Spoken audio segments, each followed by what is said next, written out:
Good morning.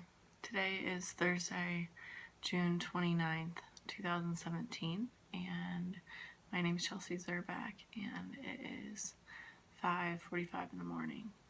I'm excited to be reading this. I'm really enjoying reading through Genesis. I just love these stories, and just the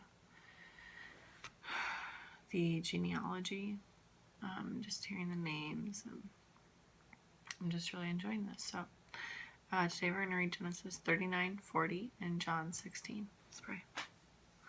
Heavenly Father, we just thank you for this morning. We thank you for this time in the Word. I just pray that as we're reading this, we are just learning more about you. This is a book about you and your Son Jesus, God, not a book about us. I pray that we aren't reading into it. I pray that we aren't extracting information to make ourselves feel better, God. I pray that what we're doing is we are learning about you and your Son Jesus and the gospel, God. And so I just thank you for that, and I pray for those things. I pray that we have a chance today to share the gospel with someone. And I just thank you for who you are. In your heavenly name, amen. Okay, so Genesis 39, 40, and John 16. Genesis 39. Now Joseph had been taken down to Egypt. Potiphar, an Egyptian, who was one of Pharaoh's officials, the captain of the guard, bought him from the Ishmaelites who had taken him there. The Lord was with Joseph so that he prospered, and he lived in the house of his Egyptian master. When his master saw that the Lord was with him, and that the Lord gave him success in everything he did, Joseph found favor in his eyes and became his attendant. Potiphar put him in charge of his household, and he entrusted to his care everything he owned. From the time he put him in charge of his household and of all that he owned, the Lord blessed the household of the Egyptian because of Joseph. The blessing of the Lord was on everything Potiphar had, both in the house and in the field. So Potiphar left everything he had in Joseph's care, with Joseph in charge. He did not concern himself with anything except the food he ate. Now Joseph was well built and handsome, and after a while his master's wife took notice of Joseph and said, "Come to bed with me." But he refused. "With me in charge," he told her, "my master does not concern himself with anything in the house. Everything he owns he has entrusted to my care.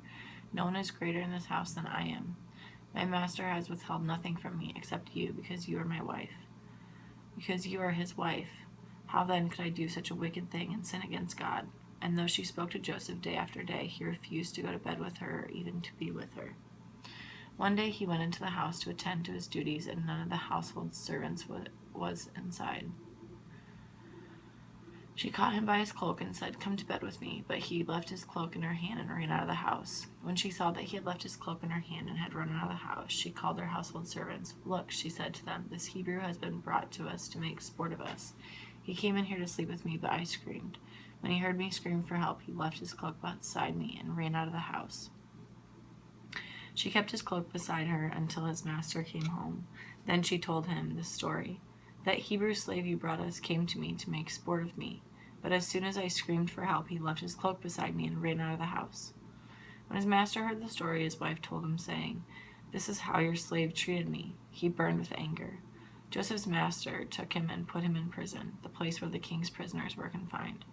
But while Joseph was there in the prison, the Lord was with him. He showed him kindness and granted him favor in the eyes of the prison warden.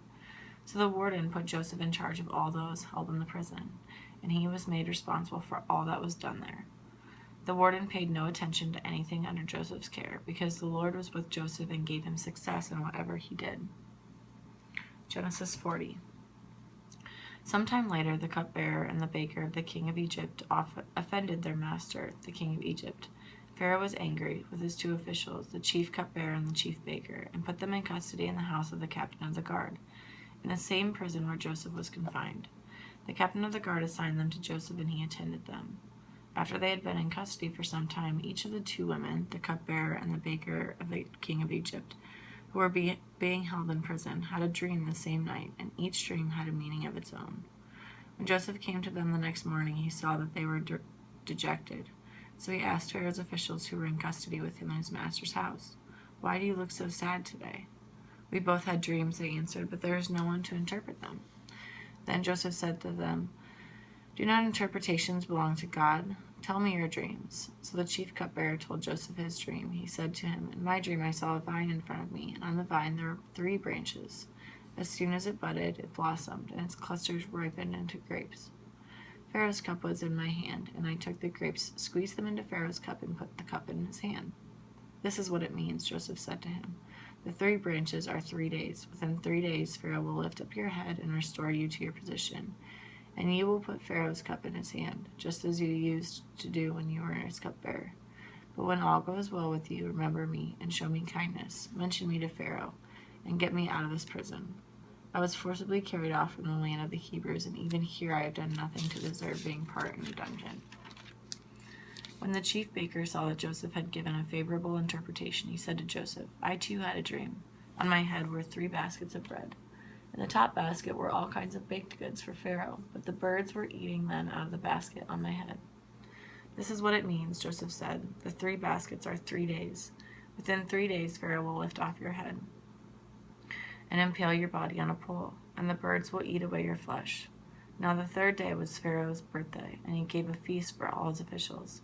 He lifted up the heads of the chief cupbearer and the chief baker in the presence of his officials. He restored the chief cupbearer to his position so that he once again put the cup into Pharaoh's hand. But he impaled the chief baker, just as Joseph had said to them in his interpretation. The chief cupbearer, however, did not remember Joseph. He forgot him. That's Genesis 39 and 40, and now we'll read John 16.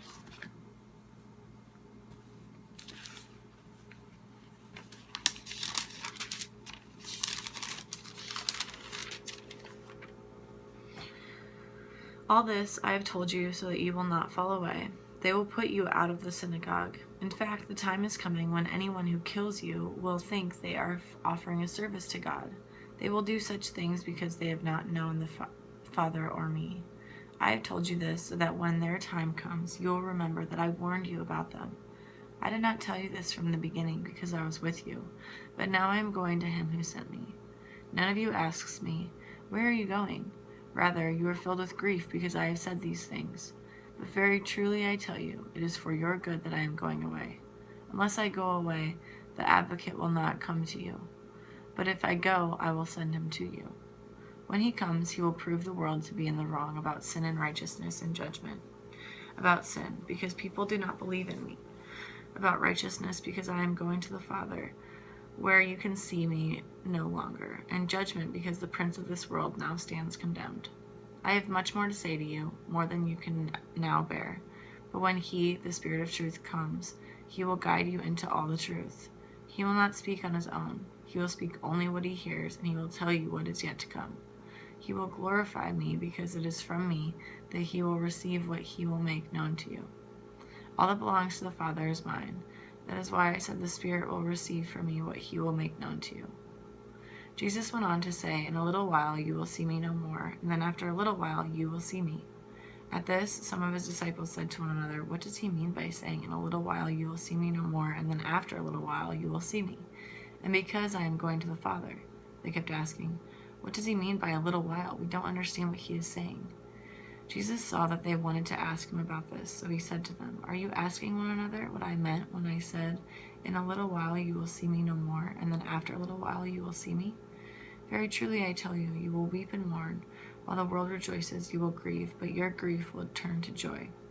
A woman giving birth to a child has pain because her time has come, but when her baby is born, she forgets the anguish because of her joy that a child is born into the world. So with you, now is your time of grief, but I will see you again, and you will rejoice, and no one will take away your joy.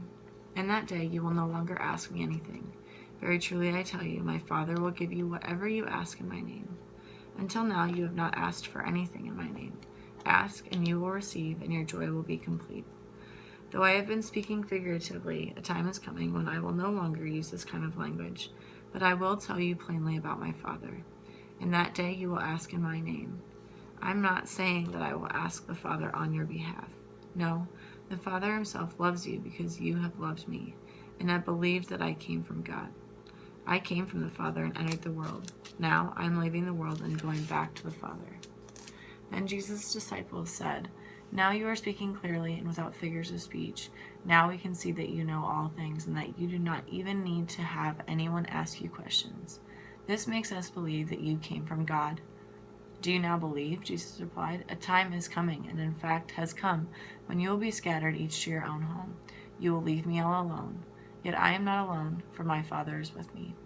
I have told you these things so that in me you may have peace in this world. You will have trouble, but take heart. I have overcome the world.